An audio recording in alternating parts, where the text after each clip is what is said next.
everybody, and welcome back to another episode of Vegan Proteins, Muscles by Brussels Radio. My name is 𝐬𝐻𝐫𝐿. And I'm Danny. And this is our 70th episode.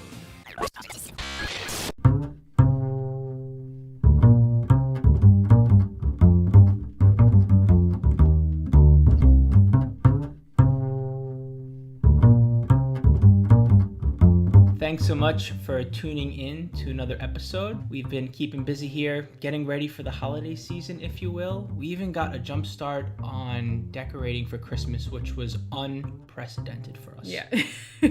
We hope you guys had a wonderful Thanksgiving. If you celebrate Thanksgiving, ours was super chill. It was just me and 𝐬𝐻𝐾𝐿. We still made basically a feast for 2 people, which was gone by Sunday. And yet I still don't feel like we ate like jerks. Maybe you did. I didn't.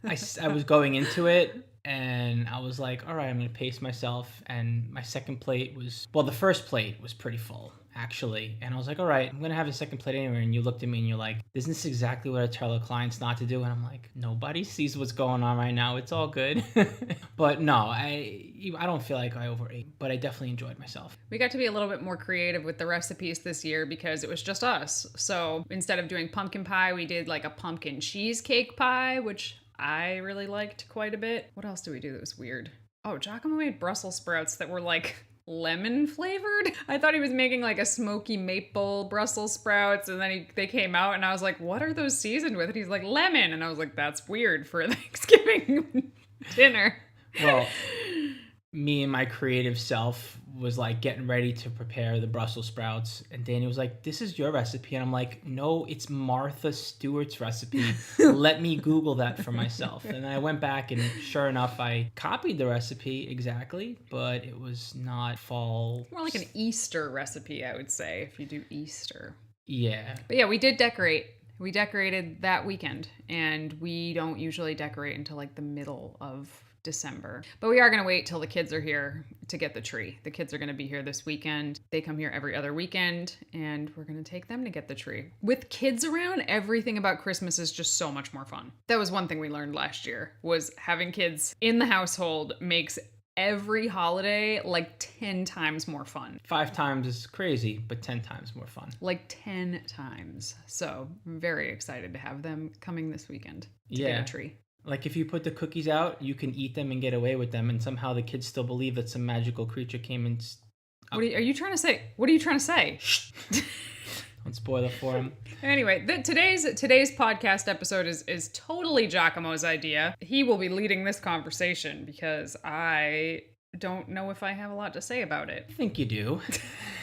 Do you like know me or something? I know what we've gone through with clients this year with restructuring how we planned for their competition seasons, whether it was for this year or for next year, what have you. So what are we talking about today?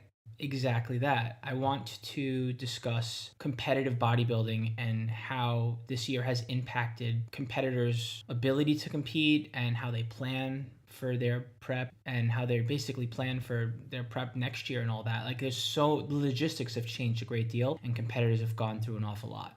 Yeah, that's true. That's definitely true. I don't know if people who don't compete in bodybuilding understand how much planning actually goes in to a successful competition season. They can literally be years in the making. And I would argue that a good competition season kind of has to be years in the making. A lot of people, built up for this 2020 show season for the past, 1, 2, 3, in 𝐬𝐻𝐾𝐿's case, 5 years just to have it go sideways. And I think we should preface this with the fact that in the grand scheme of things that are going on in the world, like who cares about competing in bodybuilding? It doesn't really rank compared to some of the other things that have happened in the world in the past year, and we know that. But we also coach bodybuilders, so this is something that we talk about. The interesting part about this episode in particular is it can go any number of ways, because while on the whole I feel like there's some commonalities with how the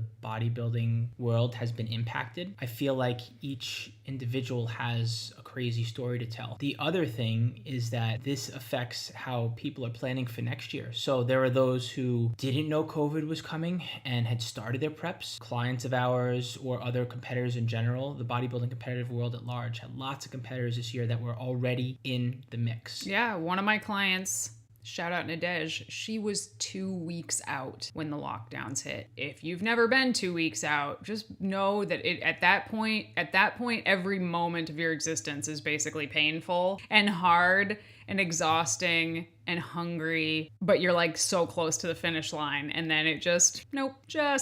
And actually she handled it really, really gracefully, I think. Well, and that's the thing. I think that competitors have discipline on their side and willpower on their side. Those who are seasoned veterans to this game or who have done enough research to take the time to do this right, like Danny said, they've set this up years in advance, or even if it's their first time going at it, they understand that it's not like a wham, bam, thank you, ma'am, 8 to 12 week process. Because if you do that, you're going to come out of the other side screwed up more likely than not, and you're probably not going to put your best foot forward. For those who have taken the 6 months to 12 months to prepare and execute for a show, it's been challenging to say the least as far as planning for. I mean, shows are canceled left and right. Surprisingly, there were actually shows that are going on right now and that went on. There were still shows this year, and I think a lot of, if you're not super into the bodybuilding competition scene, you probably wouldn't know that. Shows still happened, but largely from my perspective, they didn't look like a whole lot of fun. For example, in a normal non-COVID time bodybuilding show, you would come in the morning and they would run through, men's bodybuilding, men's physique, women's figure, women's bikini, and they would do prejudging for all of that. And that would, sometimes go from like 9 in the morning to 2 in the afternoon, just the prejudging. Then you go backstage and wait. And then there's the night show or finals where everybody comes out and does their individual routine and then they award the winners. Now, from a competitor standpoint, I hate that format. And I think a lot of people hate that format. Like nobody wants to come in and spend, 15 hours backstage trying to maintain their pump and their tan and not screw up their hair or their makeup. And it's not a super fun day, actually. So I'm not mourning the loss of those. But with COVID, if there was going to be a show, they would just have like all of women's bodybuilding, in a lot of cases, line up outside the venue. So one gal I watched, her show was canceled and moved, then they actually had it. She had to pump up outside with no equipment. Her tan was melting off of her. They walked in, immediately walked onto the stage. There's no audience. You can't have an audience. And then they awarded them and then she marched off and that was it. Like you just spent a long ass time doing it for that. If you love bodybuilding, it doesn't matter who's there to see you. You're doing it because you love it. It's not just to like get an audience to cheer for you or whatever. You're not doing it for a $2 plastic trophy. You're doing it because you love it. But still, there is a competitor experience that a lot of people do want to have, and especially for people who are in their first season right now, like this wasn't the year. Personally, I had 8 clients who were already in competition prep before COVID hit. 8 clients. And out of those 8 clients, 4 dropped out. 2 got stage lean but did not compete. Brutal. 1 has competed, I think 2 shows, and then the other is actually competing for the first time this weekend. So I guess by the time this episode comes out, the day after, and then the following week. So just to give you an idea, like that is uncommon. I mean, there is drop off during competition prep because life happens and you have to balance your life and you can only choose to forgo so many things that can happen. In order to go through a successful prep, timing has to be on your side. Right. This year was one of those years where timing was not on most people's sides. And even if like your personal life was put together and there were no reasons to have sidelined yourself, there was still the fact that there was no show left for you to compete at. Like how crazy is that? I mean, I don't want to make it sound like nobody got to compete. I know several vegans who had great seasons, actually. Erin Fergus killed it, won her first pro show in women's physique looking just like superhuman. No question. Natalie Matthews had a great season, but I know it was super challenging for her to nail down shows that she could actually do. Corinne Sutton surprised everyone and stepped on stage. Of course, he looked incredible because when does he not? Who else? Who am I forgetting? Oh, Nicole and Kevin Gugia? I don't actually know how to pronounce their last name. Sorry, guys. But they both won their IFBB Pro cards during COVID. Impressive. Like, there are people still out there competing. It's just on the whole, would I have recommended it to a newbie? Hell no. hell no, this is not the experience that I would want somebody to have their first time going through a competition season. Like, once everybody I just mentioned is a very seasoned competitor, they don't care. At that point, you're not doing it for the audience, you're doing it for yourself. For a lot of people, this is almost like a bucket list item. Which, I don't recommend, but it still is for a lot of people. They want that day of like glam where it's all about them. And unfortunately, if that's what you were hoping for this year, you were probably going to be let down. But what does this mean going forward? And that's exactly where I'm going in my head, because we have people reaching out to us now that are saying, hey, I want to compete next year. And I'm having the conversation with them right away and being like, yeah, it's an extreme sport, and if the community is able to put on a show, they most likely will. I think we've proven that this year with lots of shows, competitors, and lots of successes. However, I mean, if things get locked down, there's no breaking the law. It's not like they're going to run a show if can't gather and run a show. I mean, even if we do things responsibly and socially distance and what have you, like if you're not allowed to run a show, you're not allowed to run a show. So it does put a big question mark on 2021. Yeah, I actually normally during competition season, I mean, I normally have like a dozen or more clients that's the goal. It's not like a lifestyle client. They're stepping on stage on a certain date. So this was like the weirdest year of coaching for me ever, because it was just like all lifestyle, it was fun actually. It was different than what I normally do,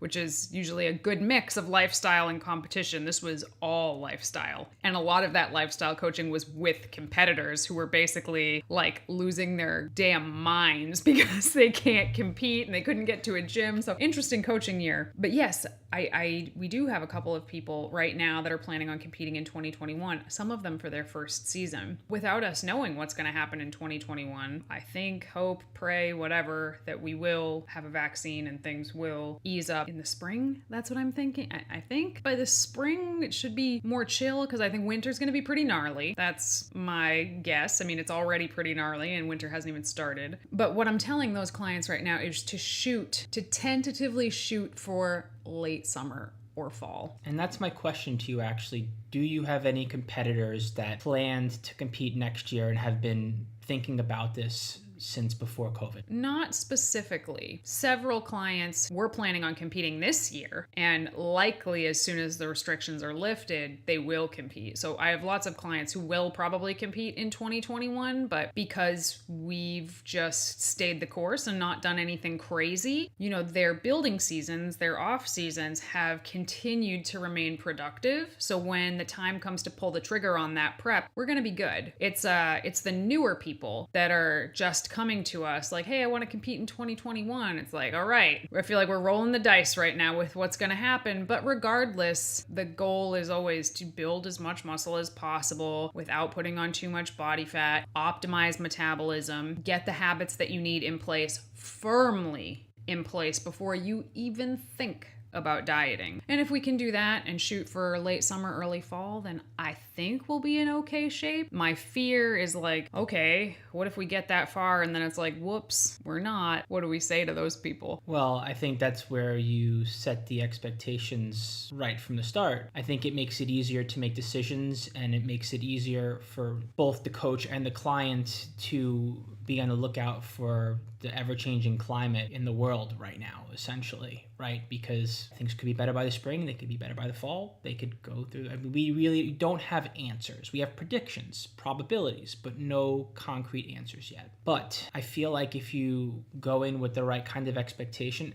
So here's the thing. We're talking a lot about the pandemic and how that affected competition seasons. The truth is that because this is a sport that requires long-term planning for something that you do that lasts for 8 to 12 minutes, which is crazy when you think about it, you have to basically assume that you may not be able to complete your prep. And this is something that our coaches at 3DMJ, or our coach Berto's and their crew have talked about. Essentially, it's like the more you get at this, the longer term the plan has to be. Especially after your first show, you're looking at literally taking anywhere from 2 to upwards of 7 years to plan for that 10 to 30 minutes on stage over the course of a couple of weeks. Who can control that amount of time in their life? Whose time is their own for that long of a period of time? Virtually nobody. At one point or another, something's going to happen in your life. So you maybe get lucky and you may be able to see your prep through fruition, or you may have to wind up knowing that you can't get to the stage, or you can't get stage lean. You may have to make that mature decision for any number of reasons. So it's easy to be like, damn, pandemic, and like this thwarted my plans. But I think a seasoned competitor and someone who is willing to take the risk and do this kind of extreme sport needs to go into it with the expectation that they may not be able to finish what they started. Well, I think it's not, don't like go into it expecting to not finish, but go into it with the maturity to recognize when like to push forward would actually be a dumb thing to do, like more harmful than good, right? So when the kids, I mean, you started a prep this year, it actually turned out, in my opinion, it turned out to be a blessing in disguise that you called it quits, because if you hadn't, like, you would have been one of the people in this exact same boat that we're talking about. Well, we've talked about this privately. I honestly would have loved to be that person, because I did put 5 years worth of my time, energy, and emotion into preparing to compete this year. COVID wasn't what stopped me. I made the mature decision to be emotionally present and available for my family, and physically present because I needed to. I didn't want to be that hangry, hungry person who was distracted and had other responsibilities around 2 babies that we were caring for at the time. Yeah, it's just not, it's something that's honestly tough to talk about. It's hard for me to bring to the surface. I don't like, it feels somewhat selfish and also just hard to unpack and put out there. But yeah, no, it's true. But that's what you do as obviously, like, competition is very, very important to me. It's one of the most important things in my life as far as a personal passion, but it doesn't define me, and it's not the only thing that makes me who I am. I mean, the other part of me realizes that I have responsibilities, or at least I can choose to have responsibilities that I otherwise don't need to take on. So yeah, that's been really challenging for me this year personally. Yeah, it was pretty crazy. You know, if you've listened to that podcast back in probably April when we put it out, we were caring for our niece and nephew and had been for 6 months. And, you know, we don't have kids on purpose. So to just overnight suddenly have to learn how to be parents to an infant and a toddler, it was super, super intense. And then you stack a competition prep on top of that. It just seemed, I mean, it was just poor timing. The worst. I actually got, and I say it in my head constantly, even though I try to not lament, I can't help it. I process these emotions whether I want them or not. And I keep saying to myself, like, I didn't even cross the starting line. The amount of times I say that to myself and it like becomes this depressing thought that just flips through my mind. I'm like, damn it. Because it's like 5 years worth of preparing, and I got to the start line. I had like the perfect setup on paper, everything like time-wise. Physically, I was so ready to cross the start line and absolutely kill it. And I can't replicate this unless I choose to not compete until 2025. I think you can replicate it. I personally believe that you can get right back in that outstanding, just because it didn't go the way that you planned it to go. All that 5 years that you put into positioning yourself in that place didn't just disappear because you did a 3-month cut. No, something went away though. I mean, I lost some muscle. I lost my ability to have the healthiest metabolism possible before getting into it. I definitely lost some of my advantages to... Yeah, and then we lost the gym because of COVID. Well, so we had our home gym. It took a while before we got that shit settled. Right, so... Wow, has this turned into a therapy session? I think it has. Sorry, guys. That's okay.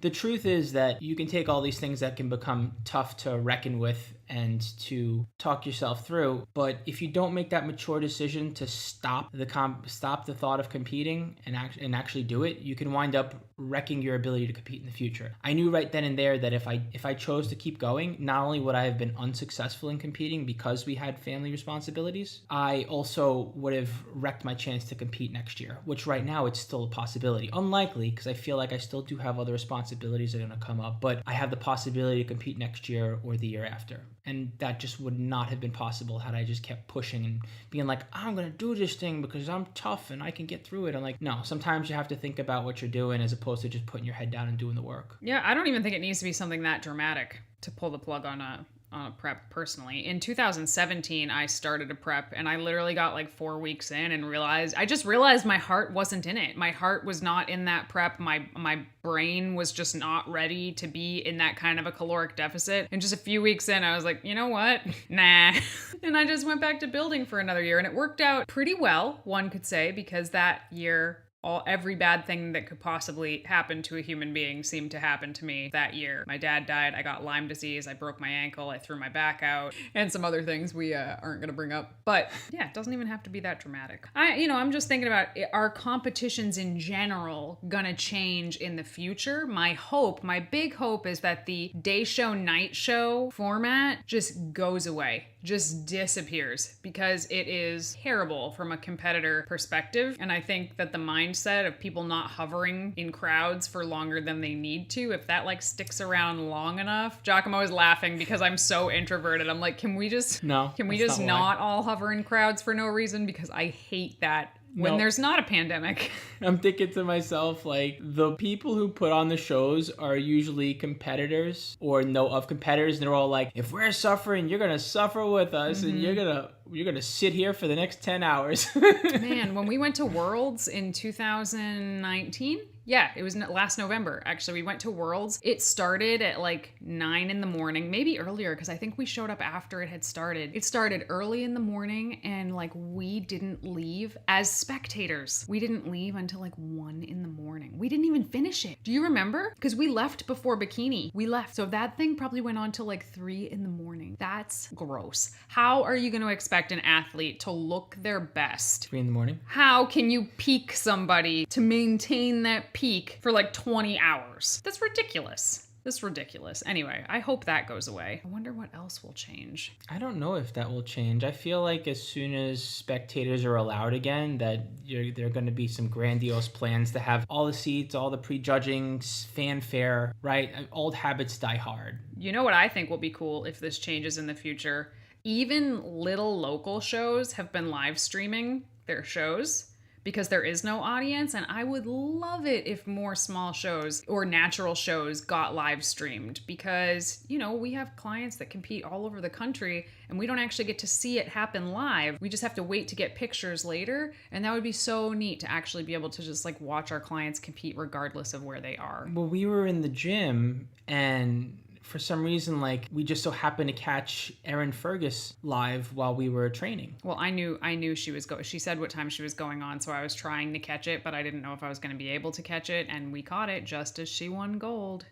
It was awesome. Yep, and then I was thinking about, shout out Lindsay Register, my client who's competing tomorrow by the time this comes out, and she told me that she's going to be on a live feed as well, which is so exciting from a coach's / fans perspective. Like, you get to watch the competitor, and it also makes it so that people don't have to put themselves at any risk. They get to stay home. Well, put themselves at any risk, but also, like, here's the facts. Most of the time when somebody is competing in bodybuilding and all their friends and family come out to watch it, like, they're not having fun. I'm sorry. I'm just gonna say it. Unless your family and friends are already interested in bodybuilding, they don't want to come watch a bodybuilding show. They want to come watch you. They want to come support you. But as far as bodybuilding goes, there's nothing funnier than sitting in an audience watching a bodybuilding show surrounded by people who have no clue what's going on. You just hear them leaning over and whispering to each other like, I don't get it. They all look the same. How can they pick a winner? And it's hilarious. And they're dreadfully bored the second you're not on stage. And I remember the first time my family came to watch me compete, when the bikini girls came out and started doing their, you know, sassy little walk, and my family had to watch them, which is super, super uncomfortable for people who are not familiar with what the bikini division is. My, at the time, 23-year-old brother wanted to disappear into the floor. He wanted the floor to open up and suck him straight down into hell because he did not want to watch bikini girls sitting next to his mother. And more than that, he leaned over to my mom and he was like, Danny's not going to come out and do that, is she? Danny's not going to do that, right? Which, you know, figure doesn't do that, but... And I'm going to embarrass Billy right now because I can. Because he'll never listen to this. Obviously, he was paying attention because he learned how to pose pretty well. He was able to replicate those bikini poses better than I could, actually. So yeah, I guess you take something out of it. The point of that was that I think if they live stream the shows, people will be a lot more comfortable and they'll be a lot happier to watch the people that they want to watch without having to try and understand anything else that is happening. Because just because we love bodybuilding does not mean that everybody loves bodybuilding. There's no reason to take offense to that. It's weird to people who are not into this. Really, stop and think about it. Bodybuilding is weird. Okay, so new technologies, possibly more live streaming, prejudging and finals together, so shorter shows, better experience for the spectators and the competitors. I think more people will be learning how to do their own tan because, you know, they couldn't just have all of those people standing in a room butt naked spraying aerosols everywhere. I don't know. I haven't actually seen that yet. And this kind of makes me think about a little more of the overarching theme, not just for competitors, but for athletes in general. I feel like this year has helped us all become a little more resilient. Oh yeah. The gyms just closed down in a lot of places for a second time, right? Like they all closed down in March, and then a lot of places they opened up, but right now in November, a lot of them are closing down again. And my clients that live in places where they're closing down again, they're not so freaked out this time. The first time it was just like absolute mayhem trying to get all of the people set up with at-home workouts, and they had to be different for everybody. I mean, all the workouts are different for everybody, but they're all usually using similar equipment at the gym. Now it was like, oh, you have this weird Body Boss thing at home that I've never heard of? Okay, cool. Let's make a routine out of that thing I've never seen before for every single client. But now this second time, they're just like, oh, well, it kind of sucks, but at least now I know. I know what to do.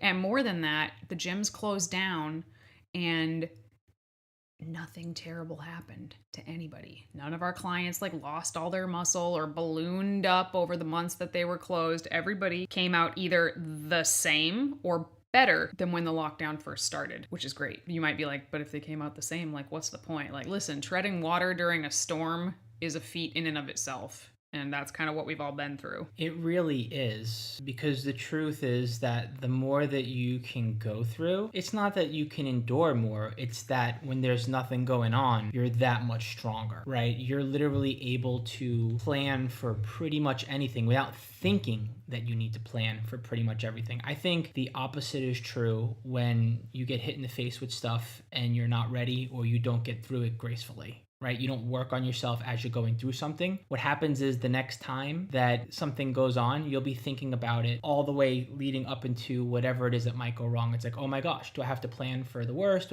Is everything going to be okay? Blah, blah, blah. It's anxiety inducing. But when you take something that is going to induce anxiety and you go through it and you become a more resilient person, then you can chill after the fact, because you know with confidence that should something else happen, and you're not thinking about something else happening down the line. However, should something else happen, you'll be ready for it, and you'll know that you'll be able to handle it in the future. If gyms get closed for whatever reason, or say that you're traveling and in between gyms, you'll know how to stay active. If you're traveling for work, you'll know how to stay active. All these things that I feel like as coaches we've dealt with in the past, and clients have like thrown the hands up in the air. I don't know what to do. I'm at a hotel. How do I train? There's no gym. Oh my gosh. It's like, I don't think we're going to be having those conversations in the future with clients anymore, or at least not nearly as often for those who have been able to go through 2020 and find a way, no matter what went on, no matter what went down, because things got real dicey for a minute. They were changing on a week-to-week basis. Do you remember Ashley Markham, the brunette bodybuilder on Instagram, when everything first locked down? This girl was like squatting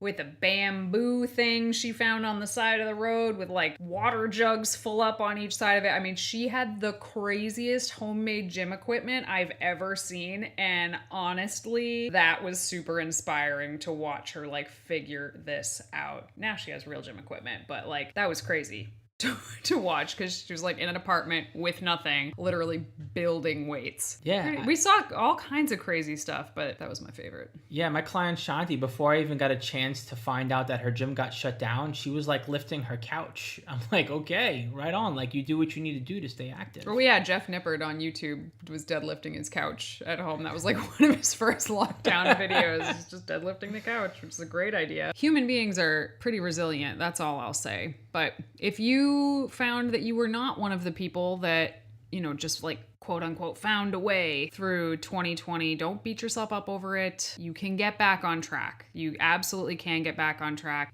We did actually create a plan deliberately for people who fell off track in 2020 who want to get back on track and build momentum. It's called the 28-day overhaul. It has nutrition guides where you calculate your nutrition needs, training programs that can be done at home, mobility, shopping lists, sample meal plans, et cetera, et cetera. It's a really, really cool program. We've had like over 400 people sign up for it already. So if you're interested in that, check out VeganProteins.com. It is right there on the main page. And we also have the third Vegan Strong box out now, the December box. It's ready to order, and we're shipping them out. Are we shipping them out? We're shipping them out by the 10th so that everybody can get them by Christmas, because a lot of people are getting them not for themselves necessarily, but as gifts for other people, which I think is a brilliant idea. Oh yeah, how many things are in there? Like how many snacks and goodies and I don't know exactly how many are in December yet. I haven't counted, but November was like 26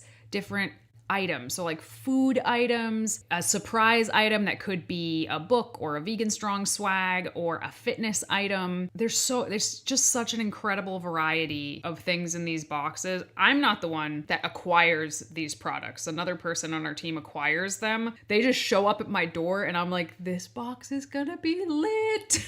And then we put them together and they are really, really cool. It's like vegan cuts times 10 for vegan athletes specifically. Like no shade, Vegan Cuts. This is a not-for-profit organization. Like no money is going in our pocket for this. But I used to be signed up with Vegan Cuts and it was good and it was fun. But then eventually it was like you got like 5 or 8 little samples and it just didn't seem like worth it anymore. This box is like stuffed. It's a 7-pound box stuffed with vegan snacks and goodies and information and coupons. And yeah, they're $49.99. October's was worth $150. The value of everything inside was worth $150. November's was the same. And to the best of my knowledge, December's will be the same as well. it's an absolute no-brainer for a gift for someone else or for yourself. Like you really can't go wrong. And if you're interested in that, go check out 𝐬𝐮𝐬𝐫𝐞𝐭.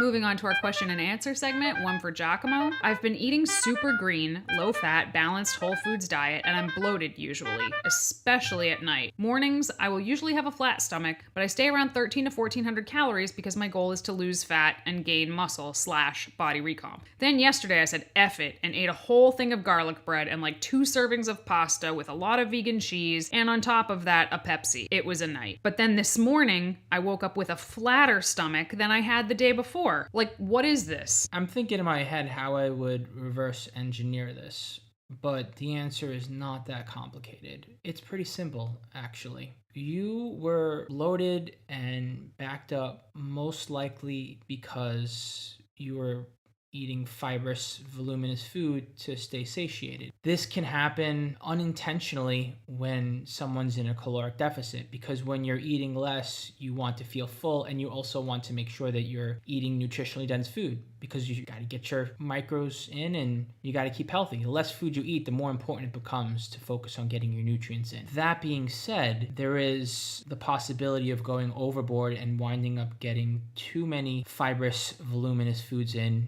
hence the digestive discomfort, which I'm sure you were experiencing, or at least it sounds like you were. Then it leads to back up, bloating, and with that, yeah, that's probably what happened. And then the day after, you were having bread, soda, like nothing that had a lot of fiber in it. Calorically dense food that was mostly low in fiber, not nutritionally dense either. That's neither here nor there. Point is that you were able to balance out your fiber intake a little bit by eating foods that were less fibrous, and that's why you felt better. It's not because you were, it's like one of those things where it's like, oh, well, I'm not eating well, but I'm feeling okay. What's up with that? It's more along the lines of, well, I'm not overdoing it on fiber, therefore I'm not going to be backed up. So I think what would be helpful to focus on in the future is make sure you're getting your nutrients in, make sure you're eating fibrous food, but also be careful of how much fiber you're getting in. For me, I track my fiber, at least in the beginning, to make sure I'm not overdoing it. If I know I'm the type of person that's gonna wind up getting in a lot of greens and a lot of nutritious food when I'm in a caloric deficit, like most people, honestly. And I try to get in no more than, and there's different ways to calculate this, but for me, I usually say get in anywhere from 14 to 28% of your calories in,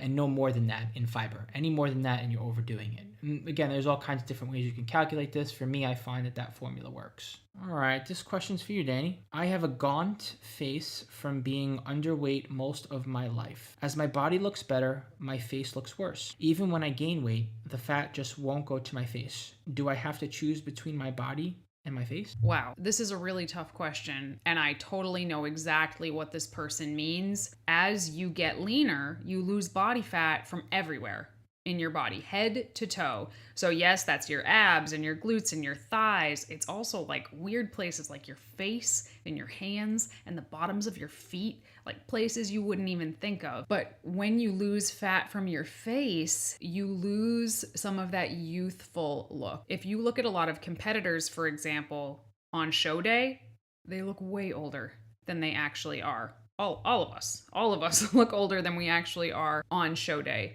because our faces are so lean. So unfortunately, the same way you can't choose where we lose body fat, we also can't choose where we gain body fat back. So to the question, do I have to choose between my body and my face? Yes, kind of. I mean, there's no way to gain fat in your face without, likely, if this is your body type, gaining fat in your bodies. Now, I have some clients who they'll gain fat in their face and still have like 6-pack abs. But, you know, everybody is different. I know that there are procedures that exist to either put stuff in your face, like fillers in your face, to fill out the skin when you've lost fat. Because also, as we age, even if you aren't getting leaner, we lose fat from our faces as we age. So this is only compounded with age.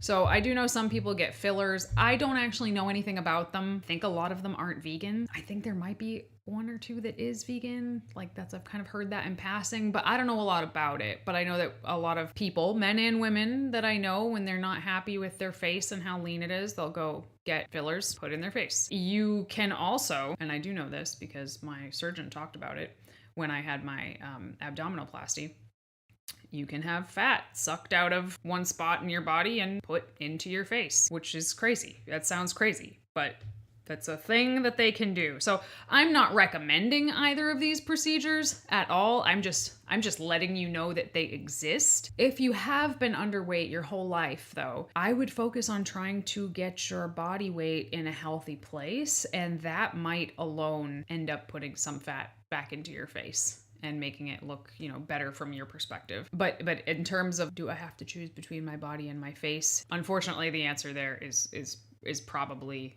yes. If you want your body to be super shredded, you need to make peace with the fact that your face is going to look pretty gaunt. If you want your face to be fuller, you might need to make peace with the fact that you carry more body fat head to toe than you would like to. Boy, that was a depressing answer, but hey, I'm not going to lie to you. I'm not going to give you some spiel about some special creams that'll plump up your face or anything like that. Like, no, you can take good care of your skin. You can make your skin look as good as possible, but there isn't a cream on earth that is going to add fat to your face. All right, everybody, thank you so much for tuning in to another episode of Vegan Proteins Muscles by Brussels Radio. If you have not yet, come over to Facebook and join our Muscles by Brussels Facebook group. We would love to have you there. And if you have any questions or even topics that you'd like covered on this podcast, feel free to reach out to us on Facebook, Instagram, Vegan Proteins, and at Muscles by Brussels, YouTube, or you could even just email us, veganproteins@gmail.com. We love to hear from you. Thanks again so much for tuning in. My name is Danny. And I'm 𝐬𝐝𝐿. And we will talk to you soon.